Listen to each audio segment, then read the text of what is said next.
Hazem Jamjoom is the editor of Al-Majdal, the English-language quarterly magazine of the Badil Resource Center for Palestinian Residency and Refugee Rights in Bethlehem, Palestine. Alternate Focus sat down with Hazem in his office in the West Bank, where he explained the history of the Israeli-Palestinian conflict. There's only one law in the Jewish law books that says that expressly discriminates between Jewish and non-Jewish, which is the 1950 Law of Return. It says anyone who is Jewish can come to or come back to the land of Israel and become a full citizen. The way that discrimination works in Israel is usually laws work in combination or in reference to another law, where, for example, you need to be someone who would qualify for the law of return in order to get certain privileges. So it doesn't say you need to be Jewish, but it indirectly says that. Or the state will sort of devolve part of its sovereignty to an organization or institution that does discriminate, but it's not in the law book. So, for example, responsibility over most of the land in the part of Palestine that was taken in 1948, or Israel, is directly or indirectly under the control of the Jewish National Fund. 16% of the land is directly under the control of the Jewish National Fund. And most of the rest, about 78%, is under the control of something called the Israeli Lands Administration, which the Jewish National Fund appoints around half of its board members.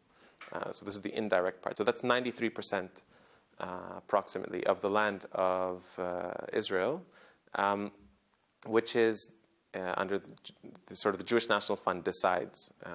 And again, in its own constitution, the Jewish National Fund's purpose is exclusively Jewish settlement, Jewish colonization.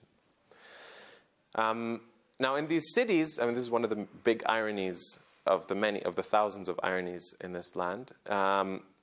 Jewish immigrants coming to these cities saw a neighborhood which was fenced off. People needed military permission to come in and out, and only had one word for it, which is ghetto. And so if you go to Jaffa or Lid or Ramle, these neighborhoods are still referred to as the ghetto, even by the Palestinian residents, many of whom still believe until today that the word ghetto is the Hebrew word for Palestinian neighborhood. And this is specifically the case in Lid and Ramle. So between 48 and 66, the Israeli government confiscated thousands of dunums or acres of what remained in Palestinian hands. And the way that this would work is, for example, the laws would work in combination. Like I said, there's about 22 laws, military laws. These were the equivalent of a constitution for Palestinian citizens of Israel during this period. So one law would enable the military to come into an area and declare it a closed military area, which means no Palestinians can be here. And so the Palestinians would be kicked out. Another law would say that if a land is left uncultivated for 3 years, it becomes property of the state. So you'd be kicked out of your land because it's been transformed into a military area. 3 years later, you'd be summoned to a court, or you'd receive a piece of paper that says your land's been confiscated or is now property of the state because it's been uncultivated for over 3 years. And if you go to challenge it and say, well, your military is the one that kicked me out, the response will be, well, you can take that up with the military. We're just applying the law here. So this is how these thousands of acres were taken from Palestinians during this period. Now, to understand, I mean, a lot of people talk about the situation in Palestine as being very complicated and complex and hard to understand.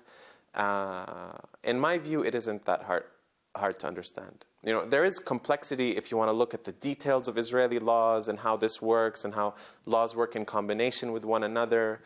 But overall, if you want to understand what's happening here, it can be summarized in one line. The main purpose of the Zionist movement was and continues to be maximum land under exclusive Jewish control, minimum Palestinians on that land.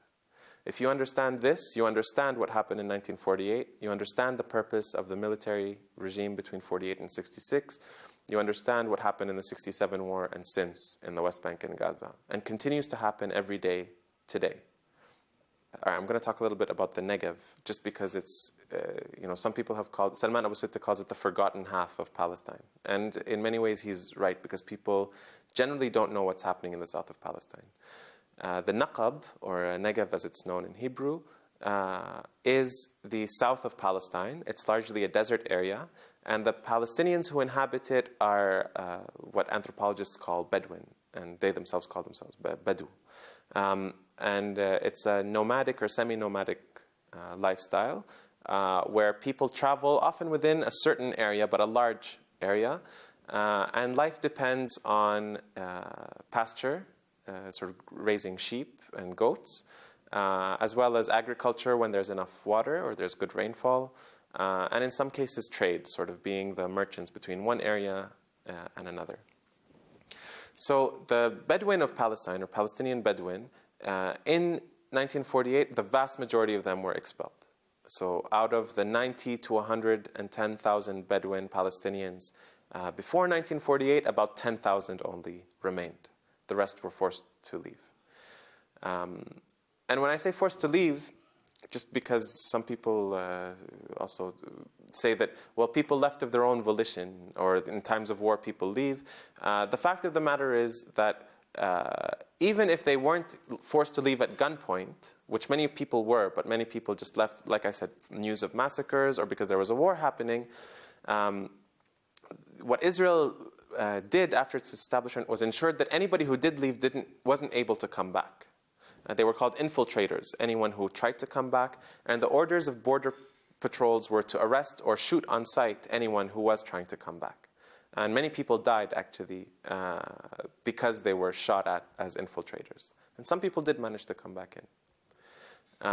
Also, I should note that all of the land of the refugees and the displaced people was confiscated by the State of Israel, which passed a law called the Absentee Property Law in 1950.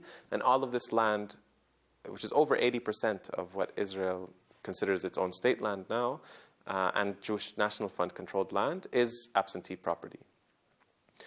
For those people who are internally displaced, the Palestinians whose villages or towns were destroyed, but they managed to stay within the state and they're citizens of the state, their property is absentee property. It's been taken by the state. But since they're not really absentees, they're still there, Israeli law has essentially created a new status. They're present absentees. Sort of apparently a contradiction, but they're present physically in the state, but they're absentees as far as their property is concerned. Now, in the case of the Negev, or the Naqab, the vast majority, or all Bedouin Palestinians who remained, were concentrated in the area around Beersheba, which was called the area of the fence. Even though most of it didn't have a physical fence surrounding it, you needed military permission to be able to leave this area or to enter it. And in 1965, what Israel did was it passed a law called the Planning Law, which essentially outlines, it's a big, massive law, maybe one of the largest laws in the world, which essentially lists all of the towns, villages, cities of the Israeli state. And it doesn't list many of the Palestinian villages. 46 villages in the Naqab are not listed, and in the Galilee also several villages are not listed. These become known as the unrecognized villages. And these unrecognized villages, because they're not recognized, they don't appear on any state map, but they also receive no municipal services. So no electricity, no water, no roads, no sewage, no waste collection, largely no schools, and any other essential services that you can think of. Also, because they're not recognized as resident villages, places where people live, the houses that they live in are subject to demolition. And so those houses there's been an ongoing process since 65 until today of destroying those houses. And the fact that people don't know about it is why it's the forgotten half of Palestine, essentially. In the late 60s, what Israel decided to do, and this was because these Bedouin Palestinians still were a form of continuity between Palestinians in Gaza and in the West Bank, was to further remove them from these unrecognized villages. And the plan was to create or to recognize some of the villages and force everyone into them. They're actually called concentration towns. So these concentration towns, there were 7 towns, they became towns, that were recognized and became concentration towns. And Israeli policy since then has been trying to cram Palestinians from the unrecognized villages into the concentration towns, which are the poorest towns, by far, the poorest towns in Israel. So there's been an acceleration of house demolition and policies that aim to displace Palestinian Bedouin from the unrecognized villages into the concentration towns. Some of these policies, many of these policies hit at the economic life of Bedouin Palestinians, which involves laws that severely restrict their ability to raise their flocks, their goats. There's a law specifically dealing with the black goat, which is, and black goats, like camels, are kind of an indigenous species to the desert. But this law says that they're a hazard to the environment. And so black goats being a hazard to the environment, any stray black goat becomes property of the state.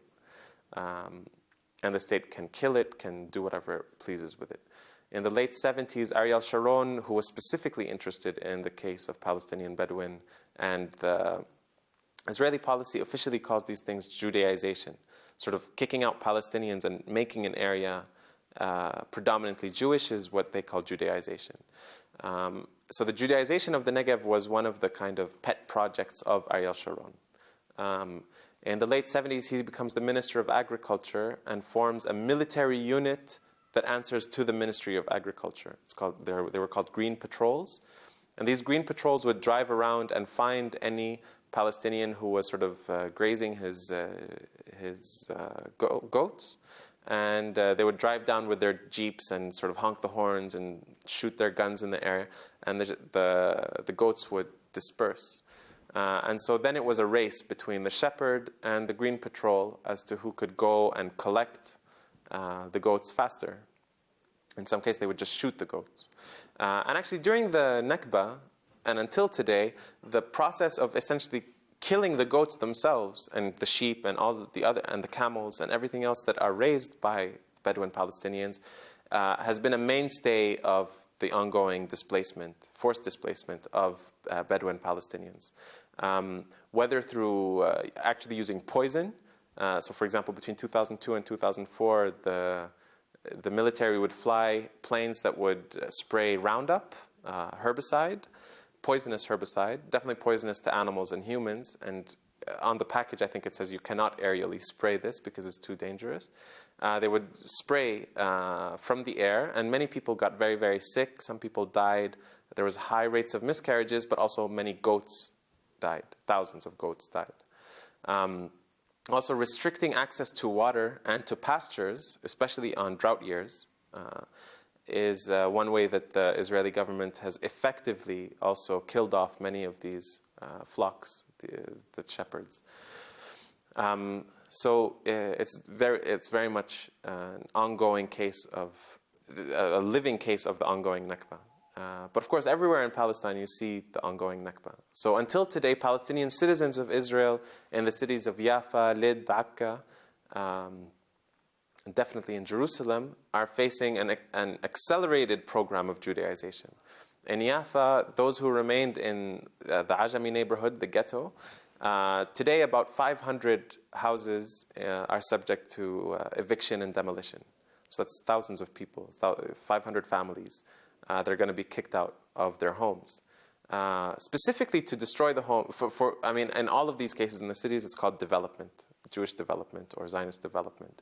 And development essentially it's gentrification. The idea is to tear down these houses and build expensive condominiums and shopping malls, most often for Jewish people living abroad. To come here for the summer or for the winter as they see fit. So it's this dual process of gentrification and Judaization. So some people are going to make a lot of money selling these condos, and the Zionist ideologues are going to be very happy because Jaffa has many or far fewer Palestinians in it. In 1967, Israel occupied the West Bank and the Gaza Strip, as well as the Golan Heights from Syria and Sinai from Egypt. Essentially, this formed a bit of a problem for the Israelis in the sense that given the underlying maxim of the Zionist movement, maximum land under exclusive Jewish control and minimum Palestinians on it, there were many more Palestinians now under Israeli control. Now, what happened in 1967 was Israel forcibly expelled another 450,000 Palestinians. Half of them were refugees from 1948, being displaced for the second time. So they needed a plan on how to deal with this much larger number of Palestinians under their control. And the solution sort of came from a military officer and minister by the name of Yigal Allon. And this Allon plan basically calls for, first of all, completely annexing the area, this area called the Latrun area, between Tel Aviv and Jerusalem, where there's 3 Palestinian villages, Amwas, Yalu, and Beit Nuba. And these villages, 10,000 residents of these villages are immediately expelled, and the villages are flattened. Today, on the site, there's a Jewish National Fund park funded by the Canadian arm of the Jewish National Fund. It's called Canada Park. And visitors can come and picnic on the ruins of the village. And what remains of the ruins of the village, there's little signs that talk about how this is an ancient bath or an ancient well, but nothing, of course. And this is the case throughout 48 Palestine or Israel, where any kind of historical plaque or official history will completely erase and not mention any Palestinian presence. If Palestinians are mentioned, they're mentioned as kind of barbarians. So you'll see in Jaffa, for example, plaques that talk about the history of Jaffa over thousands of years. But the only time that Arabs and Palestinians are mentioned is to say that in the 20s or 30s they attacked the Jewish community. There was a savage attack. So this is the case in Canada Park as well. The 2 central parts of the Allon plan are, one, to split the West Bank into 2 parts, a northern part and a southern part, with Jerusalem as the divider. The idea being that Jerusalem would become completely under Israeli control and then would be continued down to the Dead Sea and the Jordan Valley using perhaps the most important Israeli settlement in the West Bank, which is called Ma'ali Adumim. And then the second crucial part of the Allon plan is to eliminate any Palestinian presence on the border with Jordan, specifically the Jordan Valley. So the area of the West Bank north of the Dead Sea, and where it's the lowest point in the world, sort of altitude-wise. And it's also one of the most fertile areas in Palestine. There's a lot of water, groundwater and surface water, wells and the river. And because it's warm all year round, you can grow 2 or 3 crops in a year. So there were a lot of people living there. Only about 10,000 people remained. This includes the city of Jericho, which is the oldest city in the world, oldest continuously inhabited city in the world. It was established something like 9,000 BC. So the Jordan Valley was and Jerusalem are the initial sites of what we can call the ongoing Nakba in the West Bank. In Jerusalem, many residents, of course, are forced to leave, are expelled throughout the West Bank and to Jordan. And since then, Jerusalem has been the site of heavy Judaization. Today, the municipality, the Israeli-controlled Jerusalem municipality, basically, its official policy is that no more than 30% of the city's residents can be Palestinian. This is in what they call local outline plan 2000 or something like this, which is essentially the master plan for the city. The municipality and other organizations that are part of the Israeli state and the Zionist movement heavily fund Jewish settlement in the city, particularly in the Palestinian neighborhoods and the old city, and licensing for Palestinian homes, even if you want to build an extra floor on top of your existing house, are virtually impossible to get. People's homes are destroyed pretty consistently under the pretext that they're not licensed. And more recently, they're using the excuse that, to the effect that, the destruction of your home will serve the purpose of the Jewish state. So will serve the purpose of Judaizing the city. So more explicit even on this front. Palestinian religious and cultural life in Jerusalem is heavily restricted. Over the past year, people trying to commemorate the Nakba or this initiative to nominate Jerusalem as the Arab cultural capital for 2009 Most of these activities have faced police repression, arresting the organizers and shutting down the events. And that's just this year. Access to the religious holy sites, like the Church of the Holy Sepulchre, the Aqsa Mosque, the Noble Sanctuary, etc., is heavily restricted. First of all, Palestinians in the West Bank outside of Jerusalem are not allowed into Jerusalem without military permit. And for like the important prayers, they just don't give permits to anyone below the age of 45, sometimes 55. In the Jordan Valley, like I said, most of the residents were expelled, with only about 10,000 people remaining. Since then, Israel has reclassified the area largely as military zones, so closed military areas. Basically, the emergency laws, military laws that were implemented against Palestinians in the 48 areas were then implemented against Palestinians in the West Bank and Gaza. So it's the same, it's Military Order 125 that declares an area a closed military zone in 48 areas in Israel and also here. So most of these areas in the Jordan Valley were declared closed military areas, but there's other sort of more seemingly benign ways of displacing people. Some areas are declared natural reserves, for animals or for trees, and the Palestinian residents have to leave these areas. So Palestinian presence in the Jordan Valley is has been under ongoing forced displacement over the past 40 years. But today there's a push to essentially eliminate Palestinian presence outside of 5 villages in the Jordan Valley and the city of Jericho, or their towns actually, zoned as Area B under the Oslo agreements. So through the 70s and 80s, basically, and particularly beginning in the late 70s, there's a big push to we can call this attitude, why carve up the West Bank into 2 reservations when we can cut it up into more? And this is Ariel Sharon's main project, especially beginning in the late 70s. The idea being, one, we can give a green light to the more religiously motivated Zionists who see the West Bank, which they call Judea and Samaria, as the site of the old kingdom of David and Solomon, and will want to go and settle there. And so this green light is given. The idea being that civilians can come in and set up homes, or even like tents or caravans anywhere, and then the army would be obligated to go and protect them. And so through the 70s, 80s, and then definitely in the 90s, there's a big explosion of these kinds of activities. And the idea being that, and always, invariably, settlements are on hilltops. So they always take the most strategic part of the land, and then this divides Palestinian communities from one another. And then as these settlements expand, Palestinian farmland, and in some cases the villages themselves, become the land that the settlement wants, and the people are displaced as a result.